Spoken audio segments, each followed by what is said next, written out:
Much of what CFI does is in partnership with other offices and persons on campus. And so I'm delighted that CFI is able to work with the School of Humanities and Social Sciences and the Dean, Mark Gedney, to bring this lecture together today.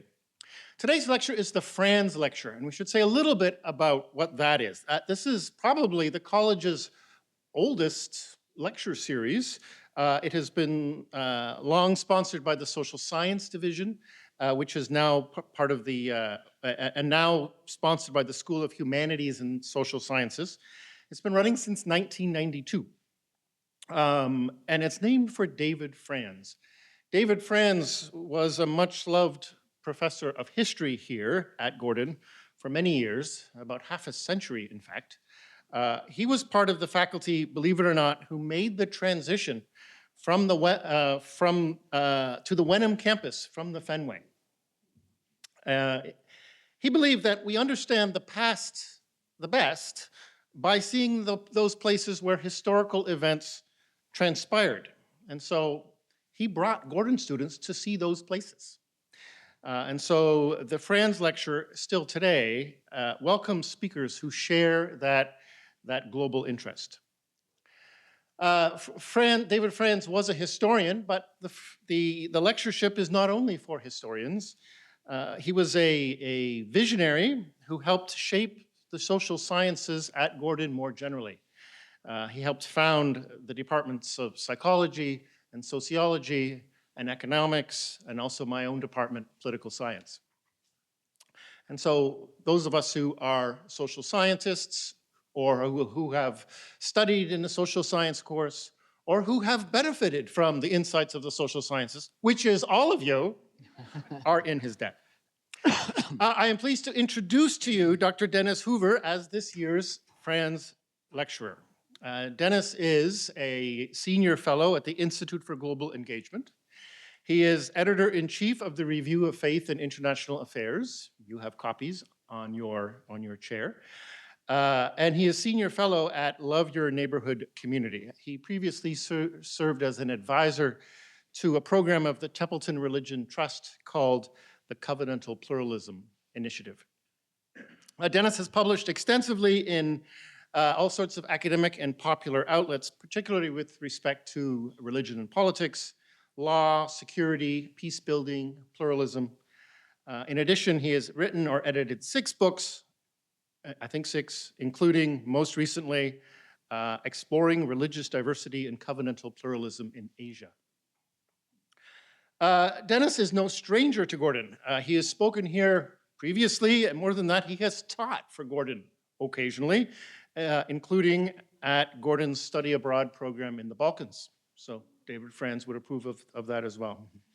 Not least, he is married to Ruth Malconian Hoover in the politics department.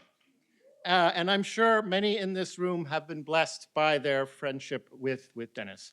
And I myself have been friends with Dennis for 25 years. It's a delight to see you here. Dennis's title is Dealing with Diversity Differently, a Case for Covenantal Pluralism. In addition to being our Franz lecture, this talk is also part of our continuing series of CFI events that have been taking place, well, the first one was last September, touching in some way on the theme of ready to listen, learning to talk. In various ways, we have been talking about truth and talking about how we talk about truth. And I'm grateful to Dennis for continuing that conversation with us today. So over to you, sir. Thank you.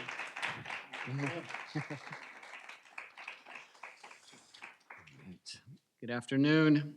Thank you, Paul, for that kind introduction. Thank you to the School of Humanities and Social Sciences, to CFI, for this opportunity. I'm honored and thankful to be able to contribute to this lecture series and to continue and honor the legacy of David Franz. Thank you to all of you for coming out on this almost spring break afternoon. So as the title of my talk suggests, my opening premise is that we do need to deal with difference and diversity differently, especially when it comes to diversity of religious belief, identity, and practice. Recent headlines. Make sure I can get this to work. There we go. Recent headlines are enough to send the mind reeling, the heart sinking. But our crisis is not just domestic, but global in scope. Around the world, we see alarming degrees of religiously motivated conflict, religious nationalism and authoritarianism, politicization of religion, politicization of non-religion, right-wing populism and xenophobia, left-wing secularist extremism, and on and on. Rigorous global data sets like those produced by the Pew Research Center document increasing worrying patterns of government restrictions and repression on religion, social hostilities involving religion, and favoritism, government favoritism of select religions. Now, it wasn't supposed to turn out this way, at least not according to those optimistic souls who hoped that after the collapse of the Soviet Union, human history was evolving towards a perpetual liberal democratic peace. For a fleeting moment in the immediate post-Cold War period, there was heady optimism about the end of history, the global triumph of liberalism and its constitutive attributes of individualism, rationalism, legalism, democracy, and human rights. And for its part, religion was supposed to gradually recede from the narrative.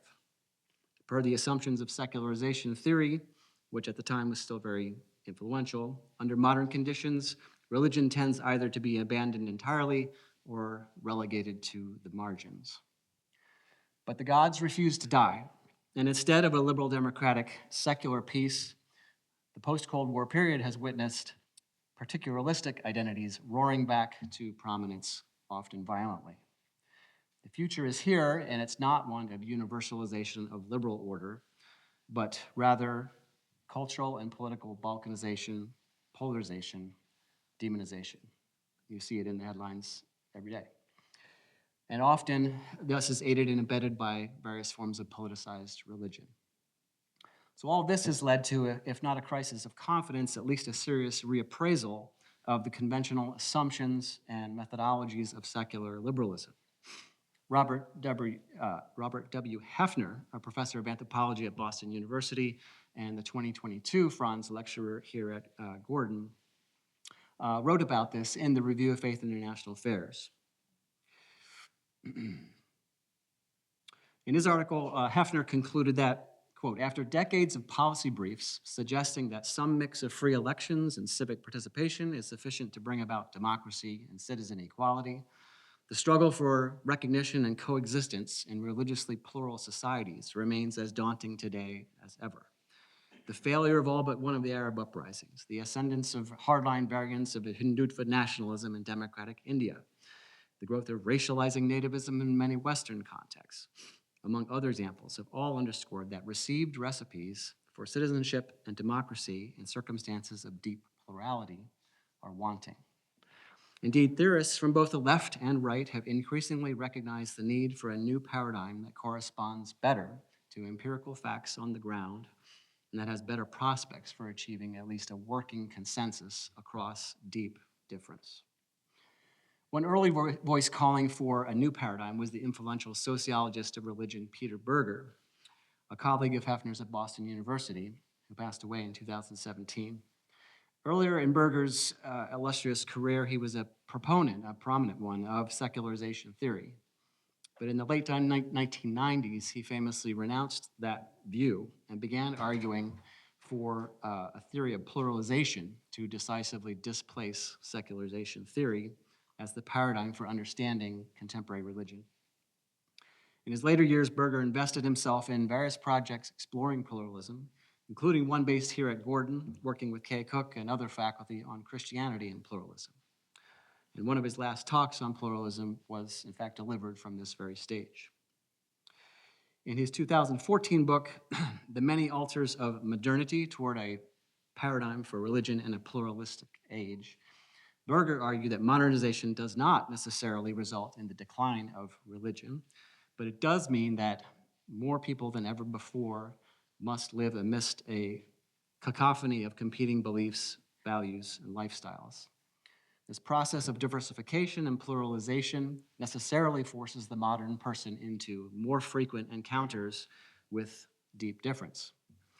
And unfortunately, human nature being what it is, that encounter for many people can be a source of anxiety and irritation.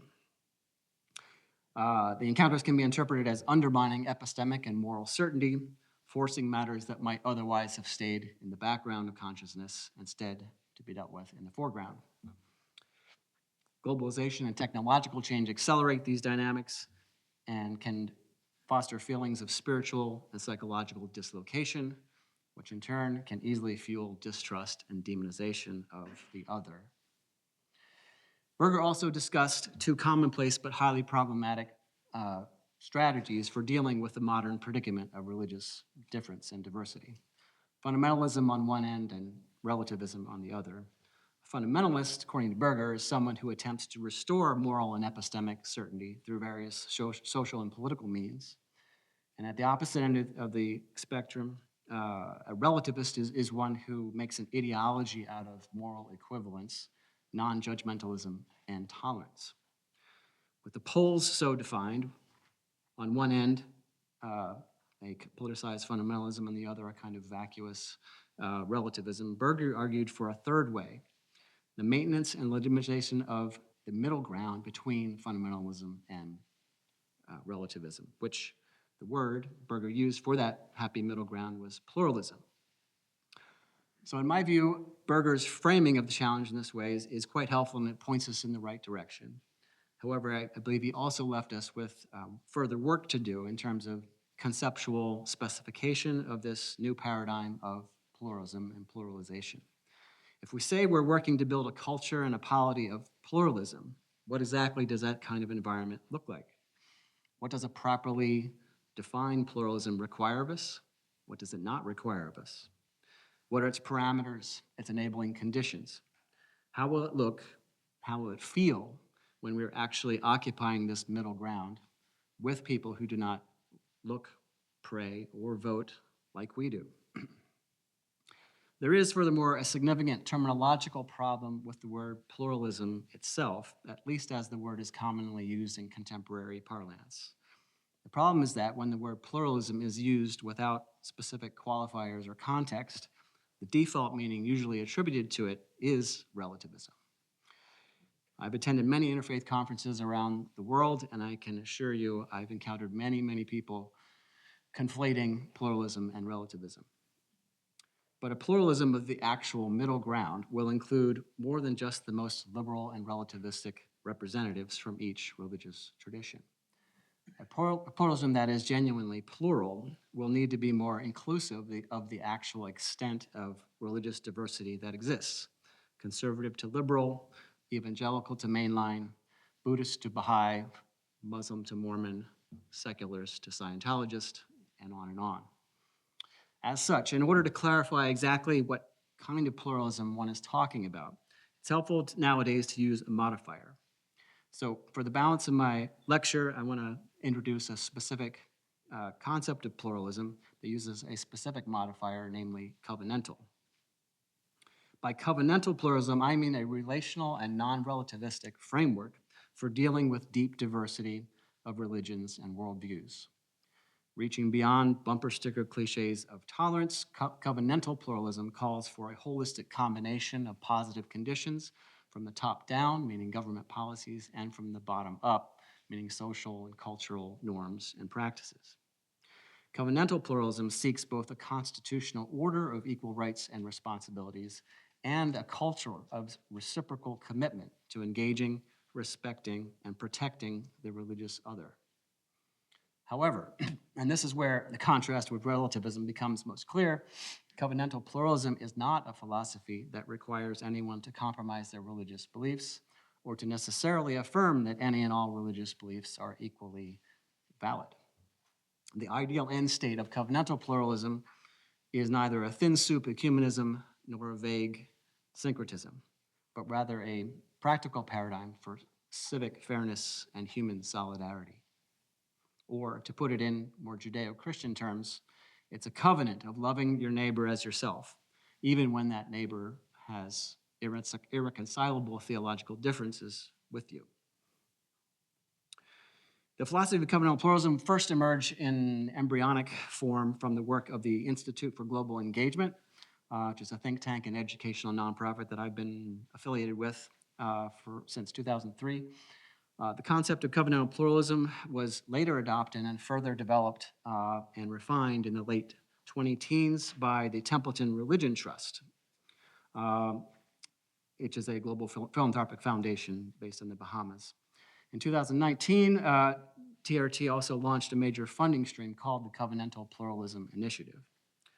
And related to this rollout, the Review of Faith and International Affairs published a foundational article about the concept titled Toward a Global Covenant of Peaceable Neighborhood, introducing the philosophy of covenantal pluralism, which I co-authored with two colleagues who I refer to affectionately as the two Chris's, Chris Seipel and Chris Stewart. Chris Seipel is the former president of the Institute for Global Engagement, who went on to become a principal advisor, consultant to the Templeton Religion Trust. And Chris Stewart is the chief grants officer at the trust and formerly a professor of philosophy at Houghton College. And one of the most common questions we've been asked over the last few years about this concept is why covenantal? Why that specific word? Which, granted, is not exactly a household term. But we would argue that it's a word that invites precisely the kind of conversation about pluralism that our times need. More specifically, in our experience, leading with the word covenantal is helpful because it signals from the outset that what we're talking about is something richer and more relational than just a set of rules for governing diversity. A pluralism that is covenantal is characterized not only by rules, as important as those are, but also by relationships. Here, the contrast between the words contractual and covenantal is helpful. A pluralism that is strictly contractual is transactional and temporary, whereas a pluralism that is covenantal is one that entails a deeper sense of moral solemnity and significance, and that assumes an indefinite time horizon. A contract is a quintessentially conditional relationship governed by rational rules, violation of which terminates the relationship. But a covenant endures beyond specific conflicts, beyond episodic departures from norms. It involves a more fluid relationship between rules and grace.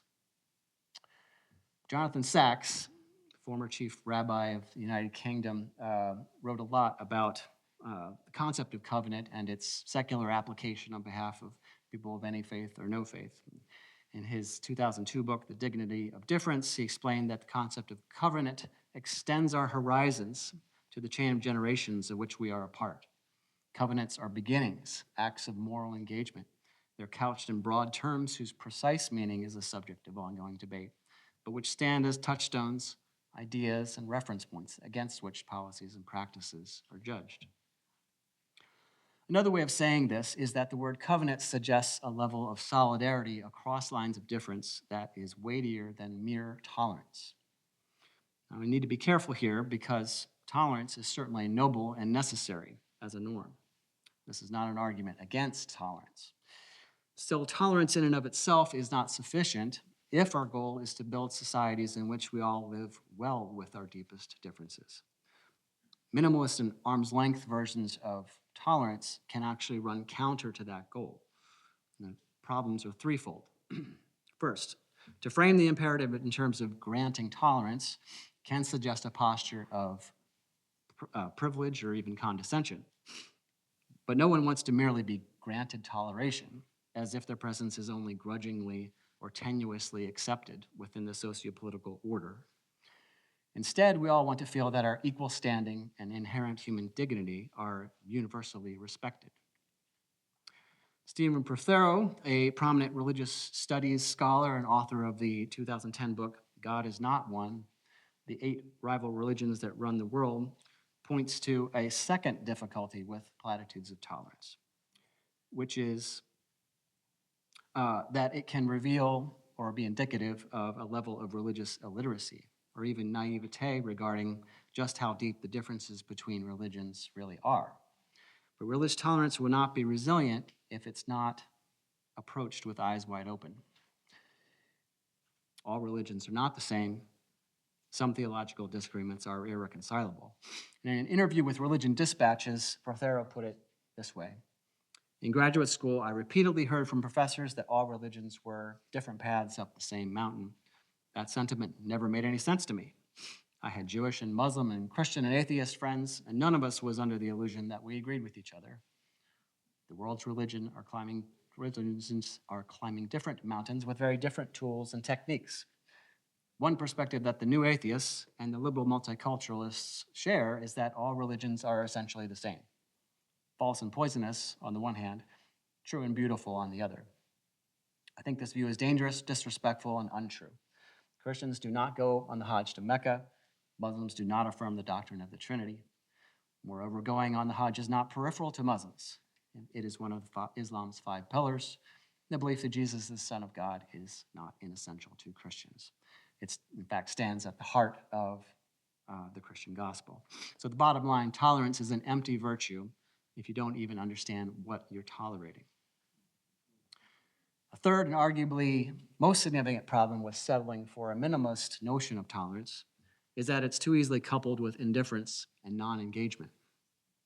Unfortunately, in contemporary culture, religious differences are too often thought of as matters of mere aesthetic preference, trivial matters of taste. Consequently, not as matters requiring principled engagement. To remain simply aloof and disengaged is a very weak form of tolerance, since it means that one never actually comes to terms with difference. Again, none of this is to suggest that tolerance is a bad word, nor that pluralism is a bad word. But these words are often used in vague and inconsistent ways, and they won't be able to bear the true weight of religious diversity if they don't have a covenantal constitution. So, that's our answer to the question of why covenantal.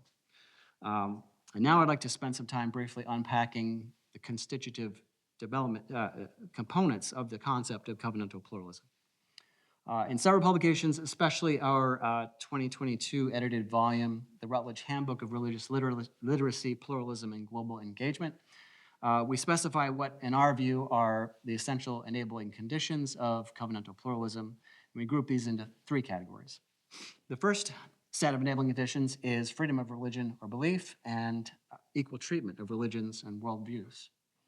In other words, a regime of covenantal pluralism will respect individual freedom of conscience, and it will not establish or privilege one religion over others, and it will not privilege secularism over all religions. A foundational assumption of covenantal pluralism is that the impulse to spirituality, the yearning to seek answers about transcendent questions, is universal and basic feature of human nature. Therefore, any government that understands who its citizens actually are, that desires their flourishing, and that wants to avoid provoking rebellion from them, will aim to create a friendly environment of freedom and fairness for all religions and worldviews. That said, it's also true that religious freedom policies in and of themselves are not enough. Although codifying legal protections for religious freedom is vitally important, it is not the same as achieving an environment of covenantal pluralism. In other words, in the absence of any covenantal solidarity and fellow feeling that transcends religious divides, it's unlikely that religious freedom laws and policies will have much actual traction on the ground. As such, we have a second set of enabling conditions, which we call cross-cultural religious literacy. What we mean by religious literacy here is more than an academic knowledge sufficient to pass a quiz on world religions. With all due respect to formal education in religious studies, in this context, we refer primarily to a holistic and applied sort of religious literacy. Cross-cultural religious literacy entails a dynamic interrelationship between understanding of oneself, understanding the religious other, and understanding real-world multi-faith contexts and opportunities for collaboration. So the point is not to merely analyze the religious other in a dry academic or instrumentalizing way, but rather to grow in a mutual embedded kind of knowledge. Finally, alongside and interwoven with freedom of religion and belief and cross-cultural religious literacy, A third set of enabling conditions for covenantal pluralism is character virtue. In other words, covenantal pluralism requires a practice and a continual cultivation of character traits needed for robust, sustained engagement across these deep divides. Virtues like humility, empathy, patience, courage, fairness, and reciprocity. Engaging across deep difference can be risky and messy, and hence it requires certain dialogical virtues. It will sometimes mean agreeing to disagree agreeably, which requires a maturity of character and a degree of mutual respect. But again, respecting the other does not necessarily mean lending moral equivalence to any and every belief. Indeed, to feign agreement when in reality profound issues are actually in dispute can be a form of disrespect. A true friend is honest with you. Respect simply means that everyone should respect the inherent and equal dignity of every human being, even if they arrive at conclusions that are different from one's own. So that's the conceptual architecture of covenantal pluralism. It's a mouthful, I know. But when I need a more parsimonious version for an elevator pitch, I like to boil it down to the idea of a grand bargain, all right? Specifically, a grand bargain between religious freedom and religious responsibility. So put simply, an environment of covenantal pluralism is one where governments protect religious freedom equally for all, and religious individuals and groups reliably and voluntarily choose to exercise their freedom responsibly. So for the last section of my talk, I want to switch gears now from conceptual to empirical and address another kind of question I often hear, which is whether covenantal pluralism is achievable. Now, not infrequently, that question is posed in a tone of pessimism. And I get it. As I said in my opening, our world is not dealing with difference very well these days. We seem to have hit rock bottom, but are still digging. Against this bleak backdrop, though, so the philosophy of covenantal pluralism sets out, yes, an ambitious and an aspirational normative vision. But while perfect implementation is, of course, impossible, I would argue that there are multiple forms of evidence and examples pointing to the positive potentialities for covenantal pluralism, or at least a proximate version thereof. So I'll briefly present to you three exhibits of evidence in my case for the possibilities for covenantal pluralism. First, Exhibit A, I submit to you the latest wave of data from the Pew Research Center. They released their latest report just in December. And annually since 2007, Pew has produced two 10-point indexes. They call them the Government Restrictions Index, their GRI, and the Social Hostilities Index, or SHI. Pew scores virtually every country in the world in terms of government policies affecting religion and the social climate affecting religion. Pew then also groups countries' scores into four categories within each index based on percentile thresholds, and he labels those categories very high, high, moderate, and low. Pew's index scores often draw attention in international religious freedom circles because the ratings empirically expose the worst performing countries, countries with very high levels of government restrictions and or very high social hostilities involving religion. However, for our purposes, I want to focus on the opposite end of the scales, the relative success stories. For covenantal pluralism, that means looking at countries that manage to combine low or at least moderate levels of government restrictions with low or at least moderate levels of social hostilities involving religion. Now, to be sure, this combination of Pew's two indexes is by no means a complete index of covenantal pluralism.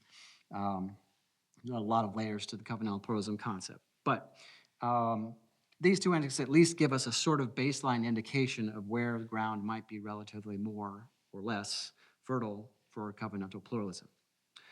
So the latest report from Pew updates the annual scores through 2022, and for this presentation, I went through the data and recategorized the countries according to their low or low moderate combinations of 2022 scores on each index. And here's who makes the cut. A few quick takeaways from this data exercise. First of all, the slide is not blank. There are a lot of countries listed here, which means that we should not imagine that it's somehow impossible to combine low restrictions on freedom, religious freedom, with a social climate that is low in social hostilities. At least according to Pew, all these countries are managing to do it. Second, we don't have time to read through all these, but you have to take my word for it. Western countries are not overrepresented in these lists, which means that the potential for covenantal pluralism is not limited to a Western Christian majority club. We see countries from a wide range of global regions in these lists: Latin America and the Caribbean, Sub-Saharan Africa, Asia, Central and Eastern Europe. Note as well that there are several Muslim majority countries on this slide: Senegal, Gambia, Albania. Third, the latest Pew report also presents some results of statistical tests of association between the two indexes. And importantly, these tests confirm that good scores on one index are statistically predictive of good scores on the other. So this finding can be added to a growing mountain of empirical evidence produced by scholars of religion and security, which demonstrates that religious freedom and social peace do in fact work together in many places around the world. A great many authoritarian governments routinely assume just the opposite, and they justify their repression of religions in the name of social harmony. But it doesn't necessarily need to be so. Okay, that's Exhibit A, some data, global data. I want to zoom in now and focus in on one specific country, although it's not a country that is represented on this chart at all. Amish country, which of course is a region of southeastern Pennsylvania, mostly Lancaster County, that's home to a very unique case of religious diversity, namely large numbers of Amish and Old Order Mennonites who live there. I'm going to suggest that the harmonious relationship that has built up over centuries between these ascetic religious communities and their surrounding society and state is a powerful example, a success story of covenantal pluralism. And full disclosure, my choice of case study here is somewhat autobiographical. As I grew up in Lancaster County, my family attended a Mennonite church, and I have hundreds of extended family members in Old Order Mennonite churches. I realize this picture looks like a still from a Ken Burns documentary about the year 1910, but I assure you that's me on the stoop of a farmhouse in Lancaster County where I spent the first few years of my life, and circa 1969. So, as I know, firsthand experience, the Amish and Old Order Mennonites often get a lot of good press. They're often viewed fondly as a charming, non-threatening, non-troublemaking part of the social tapestry. And while I think that this characterization is largely correct, and I appreciate that my Mennonite peeps are well liked, I also think it's important to consider just how much it takes to make the grand bargain of religious freedom and religious responsibility actually work in this part of our own country. Conservative Mennonites and their Amish cousins do dissent and deviate from mainstream American culture in quite radical ways which require American society to really prove its commitment to religious freedom and accommodation. Consider quickly 4 examples of Mennonite refusal to assimilate to the mainstream. In public education, many Amish and Old Order Mennonites don't value formal educational attainment in the same way that the wider society does, and so they ask for exemptions, allowing to pull their children out of school after the 8th grade. In the area of religious conversion, while Mennonites agree with the basic religious principle that there should be no legal penalty or threat of violence for leaving one's religion, they do employ significant nonviolent social pressures to discourage baptized adults from leaving the church. The most severe form is shunning, which is a harsh form of social exclusion. Third, in transportation, their horse and buggy mode of transportation may be picturesque, But trust me, for those of us have to share with the roads with them day in and day out, there can be practical issues of safety and annoyance that come with that in terms of delays that are caused. And then, fourthly, by far the most radical way, which conservative Mennonites and Amish dissent from the mainstream is in the occasion of the military draft. Mennonites join with others in the peace church traditions, such as the Quakers, and conscientiously object to armed military service. And in the occasion of a draft, they will ask for exemptions from service, from armed service at any rate. And most are willing to go to jail before they will submit to conscription into armed service. So, just a few examples. Across society, American society generally, these kinds of things are accommodated. They are part of the kind of social understanding, the grand bargain that has evolved in this context, keeping their end of the deal. But at the same time, I think there are significant ways in which the conservative Mennonite and Amish communities hold up their end of the grand bargain, contributing to society. So quickly, 4 examples on this front. First, in peace and productivity. Amish and Mennonites tend to be very law-abiding, highly industrious, and hardworking. And as a consequence, they make significant practical contributions to the economy. Indeed, one economic study at the county level in Pennsylvania documented empirically that their presence lifts the overall economy, not just their own community's assets. Second, the spirit of reciprocity. While they ask American society and government to respect their religious autonomy, they reciprocate towards other religious communities. They respect that other communities have different beliefs and moral standards than their own. Third, compassion and the common good.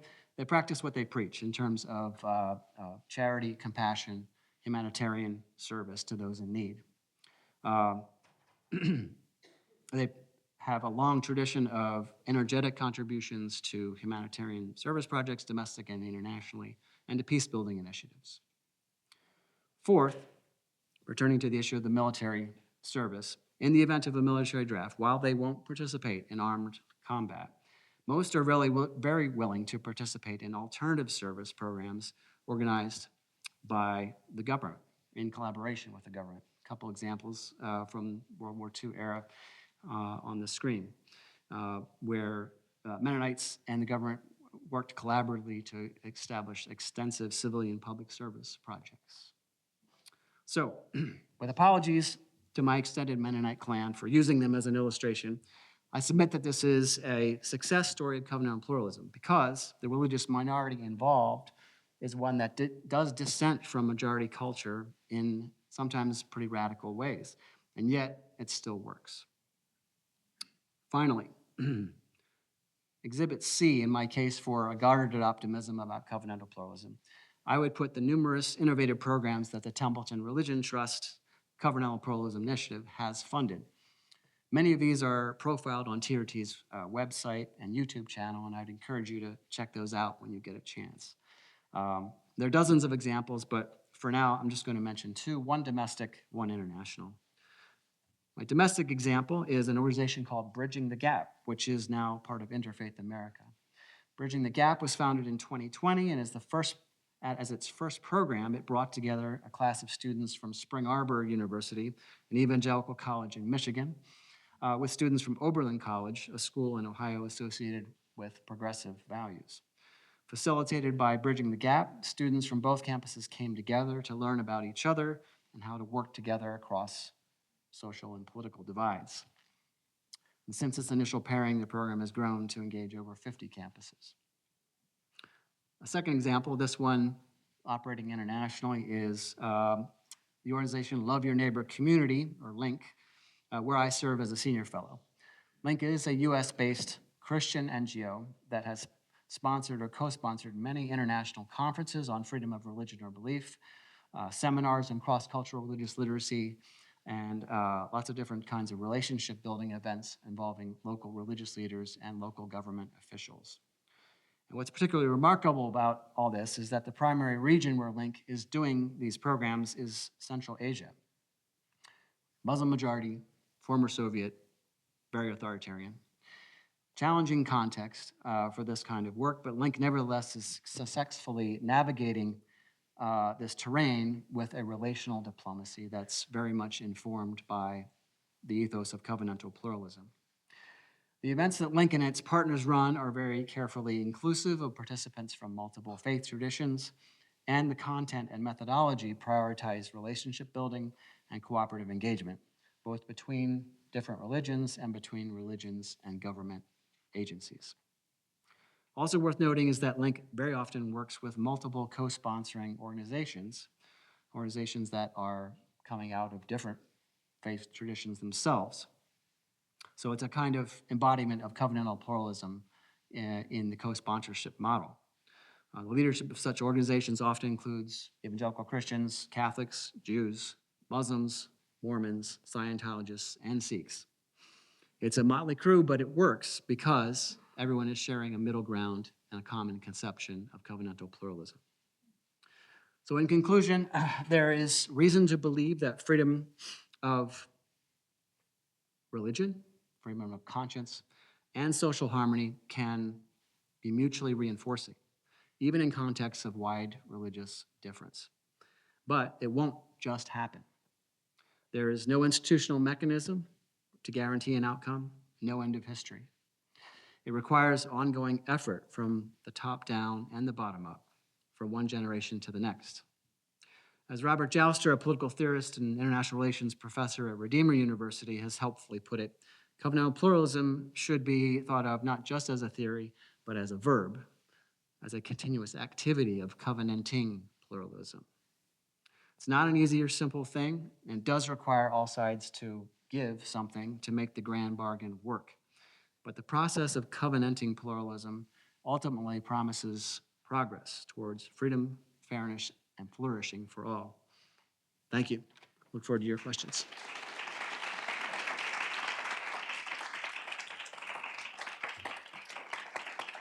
Can you take some questions from here?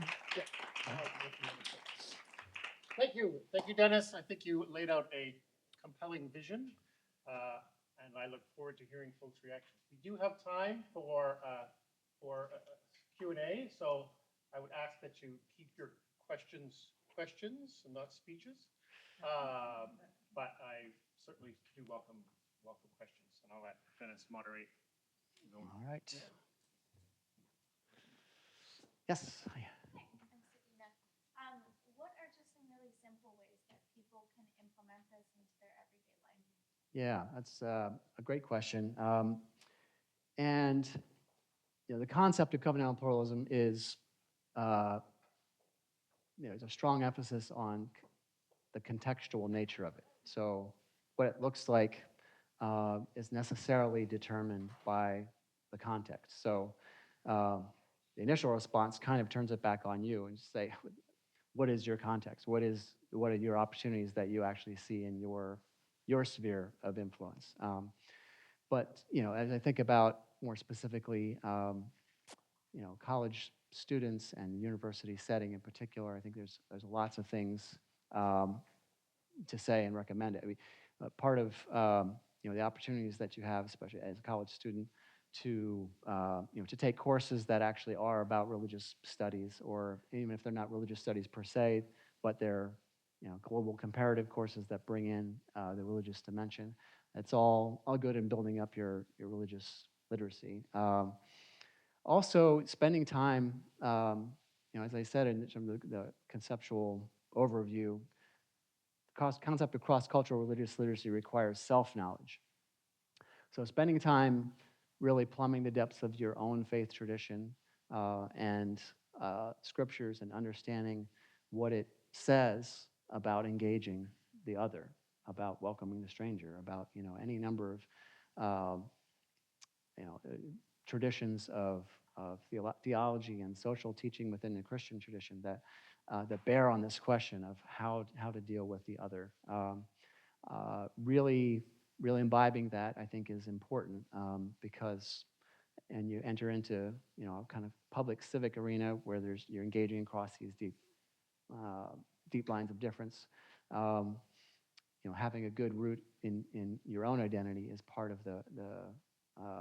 part of what makes a healthy multi-faith relationship possible. So all those things by way of kind of educational background, but then, in terms of practical things you can do, it could be as simple as thinking about, the range of humanitarian or charitable activities that you're involved in. A lot of us, I do a lot of things through my own church, and it's sort of a single faith context of service. Um, but yeah, think about adding in, opportunities for a service that are inherently multi-faith in nature. Where you're just going to be working in something practical with people from diverse backgrounds. I think that's a healthy thing to do, and I also think there can be a certain tendency to, if you gravitate just to things that are formally about interfaith dialogue, those can be valuable, but also not very practical. They end up being sort of polite conversations by more or less liberal representatives of different traditions, but it doesn't necessarily go anywhere. So it might be more fruitful to sort of lead with something practical. Is there a practical project that multiple faith traditions have a stake in or an interest in, and just start working together, and so the multi-faith relationships grow organically out of practical work together, as opposed to a formal interfaith, dialogue or debate about theology. So a couple ideas there, but yeah. So you mentioned there are some top-down and bottom-up elements to cultivating a society where covenantal pluralism is a reality. So I was just curious, on the top-down angle, are there any examples of kind of what's happening in that direction? I mean, you mentioned some NGOs, but is there anything real tangible? Yeah, I think a lot of the top-down, not all of it, but a lot of it has to do with government policies on religion. And there are quite a few think tanks and advocacy organizations focused on that. And there's sort of good news and bad news in that there's more organizations paying attention to it, investing in it than ever before. So the movement per se for international religious freedom is better organized and funded than it's ever been. But the results are worse than they've ever been. I mean, the actual conditions of religious freedom around the world are continuing to deteriorate. So make of that what you will. But part of the challenge, it's a serious one, is how to make actual progress in government policies. And a lot of places around the world um, that were authoritarian in the first place are becoming even more so. They're latching on to theories of religious nationalism to get more legitimacy, which works against religious freedom and fairness. So there are a lot of challenges, but I'd say there are encouraging things, and part of part of the constructive competition amongst religious freedom advocates themselves is producing progress and some more innovative approaches, some of which I think really do reflect what I'm talking about in covenantal pluralism. So the coalitions that form to advocate for policy changes or responses are in some cases extremely multi-faith, and um, it's people coming together that on theological grounds shouldn't even be in the same room, but they really are united and share serious bonds of common cause and friendship across those lines as they advocate for these things. There are also government agencies and envoys that have been established to promote religious freedom. The U.S. government has an ambassador at large and a separate U.S. Commission on International Religious Freedom. Other countries in Western democracies and some less than democratic nations have actually appointed special envoys for the issue. So, there's progress and resources in terms of efforts, serious efforts to improve the situation in terms of legal status, but it's an uphill climb at the moment. Maybe got in the back first. Now. How would you address covenantal pluralism in cases where Christians are being actively persecuted? Because there's a difference between like Amish in the United States and then like Seraphins in the Yugoslav wars. Yeah. The Amish case was a success story. There are a lot of other stories. But I think the principles ultimately are the same, and I think there's more, there's better prospects. I mean, everything's a challenge, but in terms of diplomatic efforts to improve the situation in places like that where Christians are, and that it is a serious problem. Christians are persecuted in many places around the world, but in terms of effective diplomacy and advocacy on those cases and others, coming into situations with a kind of moral absolutism about human rights, that doesn't really go, in my experience and observation, doesn't go anywhere in these contexts. In fact, and sometimes it can just cause officials to dig in their heels even more, because it seems like another Western group showing up and telling them what to do. So approaching it through a more relational lens and making the case that these minorities, and if it's a Christian minority, that these are not a threat to the national well-being. In fact, they're contributors to well-being of your society, and your society won't achieve its full potential, its full flourishing, if you don't treat your religious minorities better. And we make the argument, sometimes in a negative sense, that there's all this hard data that shows that repression of minorities can lead to security problems downstream. Yeah, a sort of a carrot and stick kind of argument can be made about the benefits of treating religious minorities well. And when it's framed in a multi-faith, more global mindset, especially he's coming in as an American or an American organization, it helps with the general legitimacy, the perceived legitimacy of what you're saying, if it is, there's a multi-faith coalition with you making this argument. We often try to emphasize that everybody's a minority somewhere. Every religious group has a degree of vulnerability because of their minority status someplace in the world. So we try to cultivate a spirit of reciprocity and thinking about fair treatment of minorities in one place, fair treatment of minorities in another. So, yeah, I think you had a question. This may have been partially answered just then, but do you have more to add on covenantal pluralism within the context of traditions? Yeah.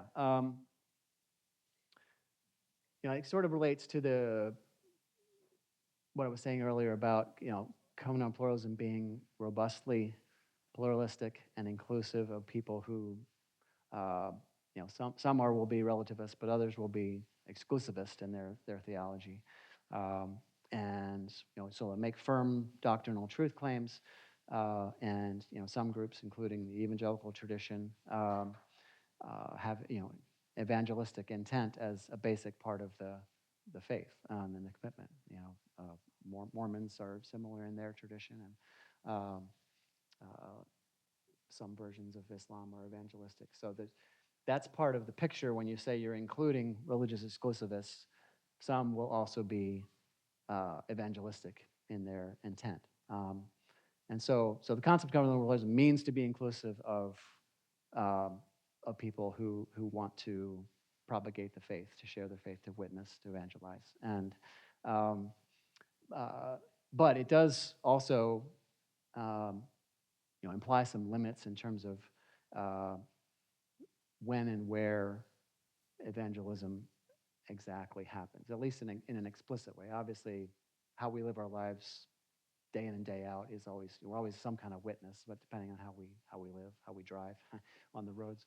Um, but in terms of sort of more explicit evangelistic speech, covenantal pluralism does have some sort of implicit limits in terms of, okay, if we're entering into an advocacy coalition for religious freedom, and it includes, Scientologists and Mormons and everybody in between, that's not the occasion for proselytizing efforts back and forth. And I'm coming out of the evangelical tradition, myself, and I often work in these multi-faith coalition settings, and it's interesting because the Mormon leaders in this space, usually they're attorneys, they're some of the best colleagues I've worked with in any field. They're really careful and sensitive to the issues of religious minority rights, not just their own community. And that's obviously also a very evangelistic faith tradition. But they are good, and my colleagues are good about sort of bracketing that off. That we realize our traditions don't agree. We're profoundly different theologically, and we each send out missionaries around the world. But that's not what brings us together. It's working on a common concept of pluralism and religious freedom, and finding ways of promoting that around the world.